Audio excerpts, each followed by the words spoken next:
It's a nice little park by my house. It's small. It's one of my big complaints about living in Saigon is I come from Minneapolis, where there's more parkland than any other city in the United States. There's more area dedicated to open spaces and parks, and here there's like hardly any parks. There's like a few big ones downtown, but there's really nothing. There's some little small green places in between here and there. I mean, outside the city, it's like super lush and green and jungle and rice paddies and all that. But down here, it's not so much. Anyway, I thought I'd make a little video called 5 Reasons I Moved to Vietnam. Alright, so here it goes. Number 5. I first came here in 2018 on holiday vacation.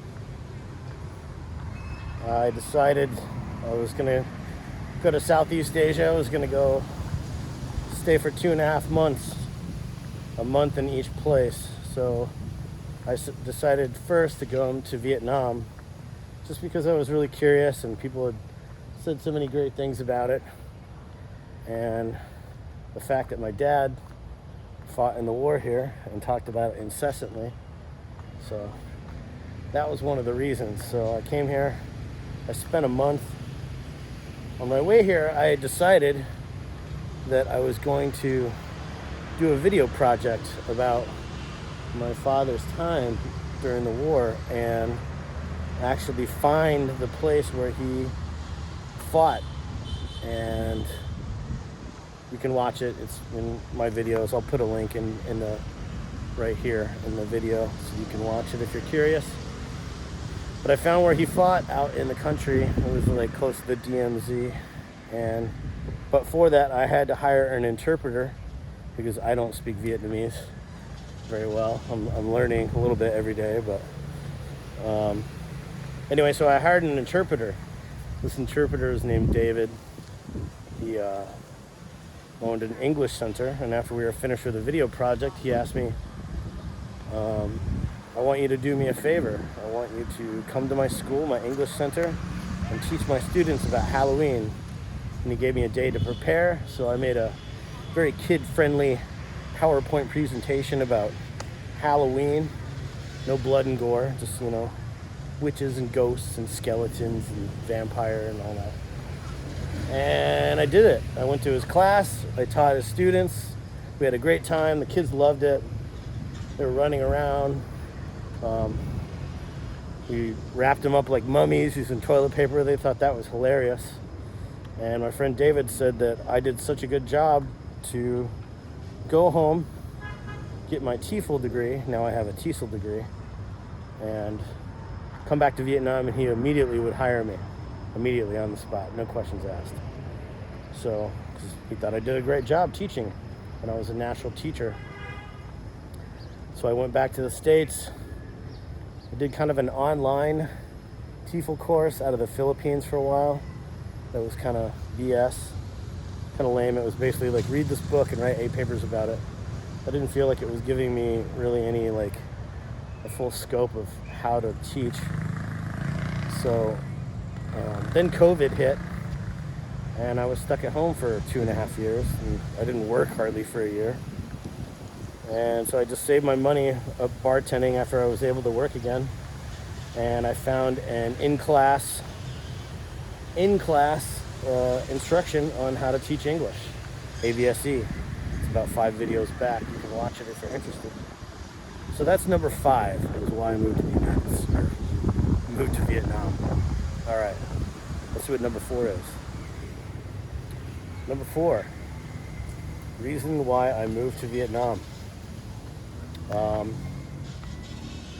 Because it's beautiful here. It's gorgeous here.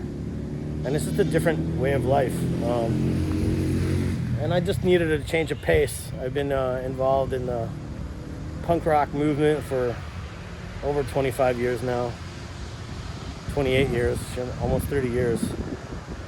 And I lived breathed and ate punk rock and bands and parties and my friends and clothes and politics and everything that comes along with the punk rock scene. And I don't want to say I got disillusioned with it. I just kind of got tired of it, you know? I was just like kind of doing the same thing over and over and over again for years. Hanging out with the same people, going to the same parties, you know, doing the same thing. It just got really boring after a while. And that's not to say that I don't like punk anymore. I love punk still. I always will. It's like Santa Claus. It lives in my heart, you know? I'll always love punk, and I'll still continue to go to shows, but I just kind of had to take a step back and not do that as much anymore. And coming here, the opportunity to come here and teach was just like a whole new way of life. So that's pretty much like number 4 was why I moved here. All right, that's number 3.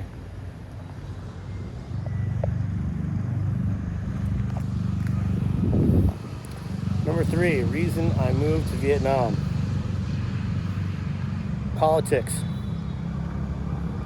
Big time politics. I'm sick of the politics in the United States. I consider myself more aligned politically with socialism, and there is that to a degree here. I can't really speak on Vietnamese politics because A, I don't really know what's going on, and just B, it's just, you know, not my place to. But I really got sick of the politics in the United States.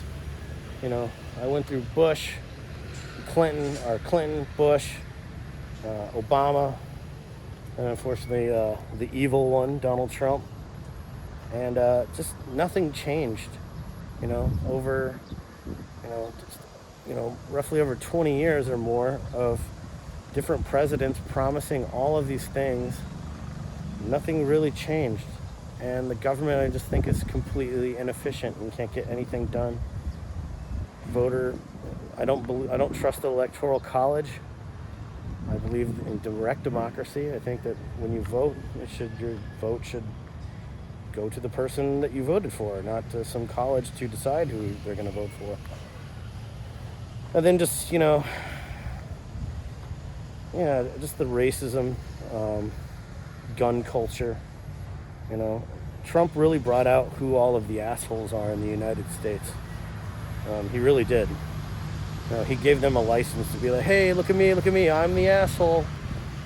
And although a lot of those people were given so many chances to change, and they didn't, you know, they saw the lies, they saw the blatant hypocrisy of that guy, and still they just chose to just be, you know, cocksure assholes.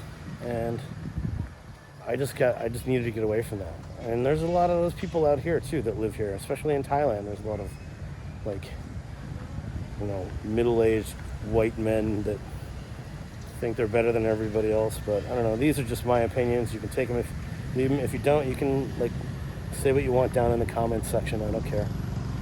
But yeah, I just had to get away from that. And I was just sick of the violence. After George Floyd in the city I lived in, Minneapolis, and the police just quit out of spite because they're just cowardly pieces of shit. The crime really, like, went through the roof, and that was just a even more driving factor for me to move to Vietnam. I used to live in a relatively safe neighborhood, and then I had to worry about getting robbed, you know, walking out of my house. I rode the train every day to work when I worked at the airport. There was constantly people threatening with guns, threatening to shoot up the train. I saw people OD, like at least once a week I'd see someone OD'd on the train. And just Minneapolis just got really awful. And I love that city, I always will, but yeah. And just like, I don't know, just America as a whole just kind of got awful. And I just got really sick of it, so that's reason number 3. I just needed to change of pace, you know. Here, there's no crime. I mean, there is crime, there's petty crime, but there's not really a lot of violent crime.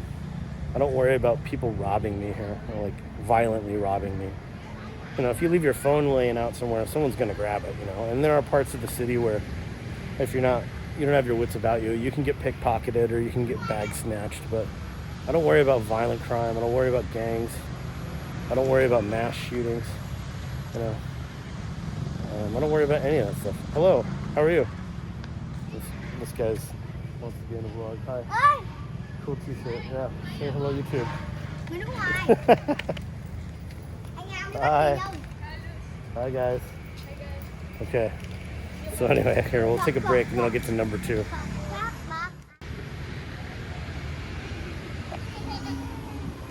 Ooh, those guys are crazy. Anyway, number 2. Probably that right there is a very fine example of number 2. People are just very nice here. Very curious about you. I've never met more generous people in my whole life. Like, they're just like genuinely curious about you and just nice and giving, and you know, they ask questions. They're not very self-centered, you know, like they're very family oriented. It's the people, like, yeah, definitely, like I've just never like met nicer people, you know, and you know, just the culture overall, you know. I really like the culture. I mean, there's downsides to the culture.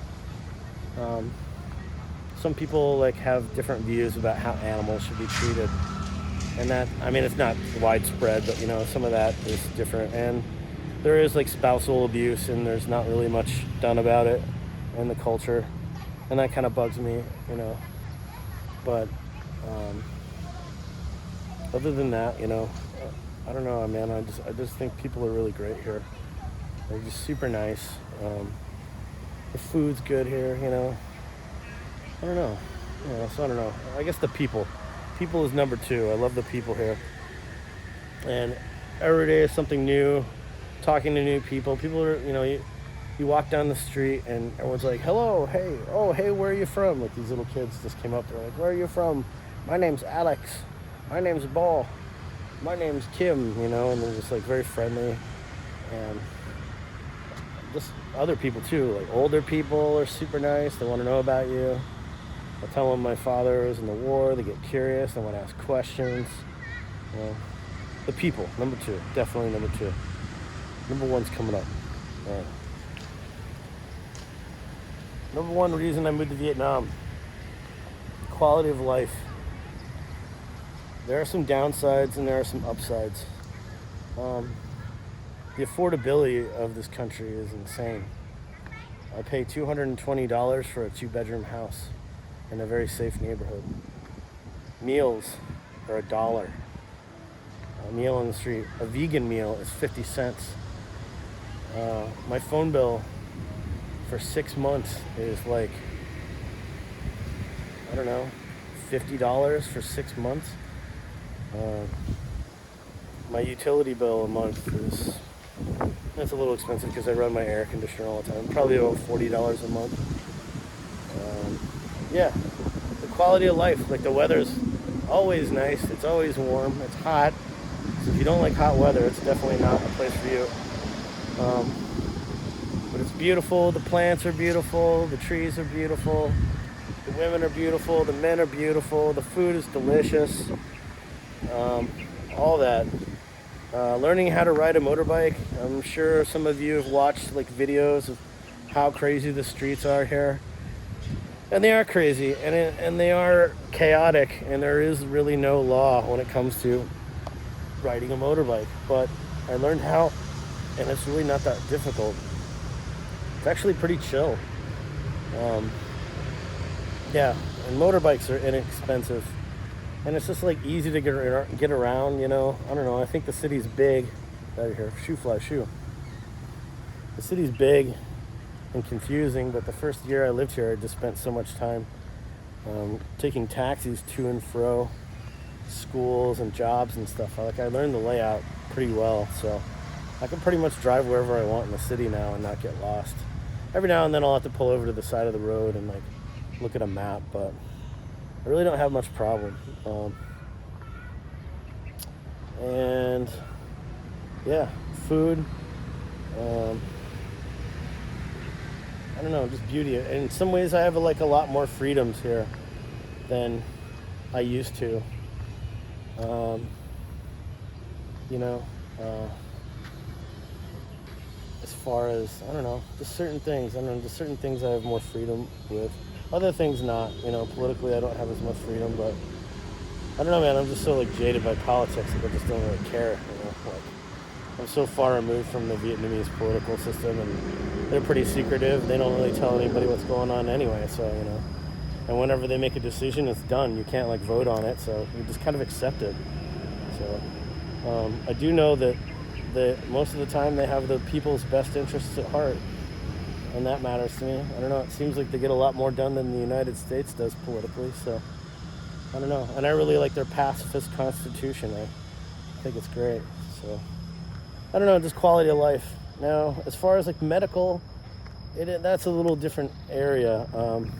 There's really only like 1 or 2 really good hospitals in Ho Chi Minh City, but so if you get really messed up, like, you definitely want to go to one of those. The other hospitals, I've been to some pretty rough hospitals. I went to a really rough hospital here, and it was like, yeah, it was like something out of a movie. It was pretty gnarly. Lots of people in pain, blood, and just like, it was like, I don't know, a few steps above like the Jacob's Ladder hospital scene.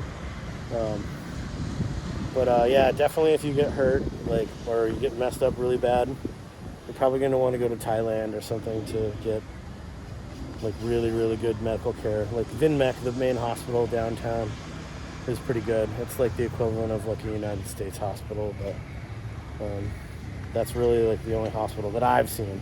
I mean, there's hospitals everywhere, and pharmacies are regularly available, so yeah, you don't need a prescription to get antibiotics or most drugs if you need it. You can't get like painkillers, or you can't buy like Oxycontin or anything, which is good because you have people like on downers all the time. But yeah, if you need medicine, I think if you're diabetic, insulin is really cheap here. You can just go to the pharmacy and just pick it up. So yeah, I don't know. That's definitely a plus side. I guess quality of life, number one. I have a better quality of life now than I did before, and just affordability. So, but yeah, I don't know. I'm glad. I think I made a good decision moving here. I really don't want to ever go back to the United States. I don't know how long I can maintain living here, because I don't have a home in the United States if I move back. Like, I literally sold everything and gave up everything to move here. So if I have to go back, I don't know what I'm going to do. But yeah, hopefully I can stay here. Hopefully I can maybe find a partner and get married, and then we'll have a longer term visa. But I don't know. I might also go to Cambodia too. I just don't really want to go back to the United States.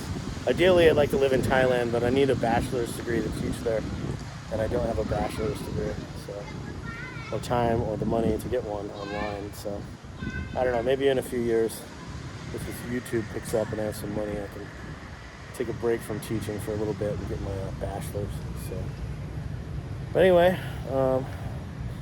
That's me from Thủ Đức City. I hope you have a wonderful day. You got anything to say to my viewers? No? Okay. All right, he says no. All right. Y'all have a great day. Cheers.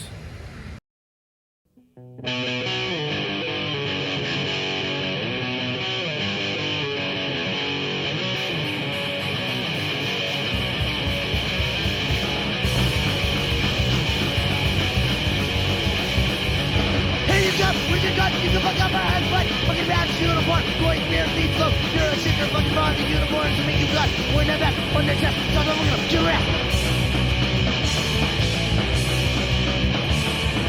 Leave me alone, I'll teach you anything.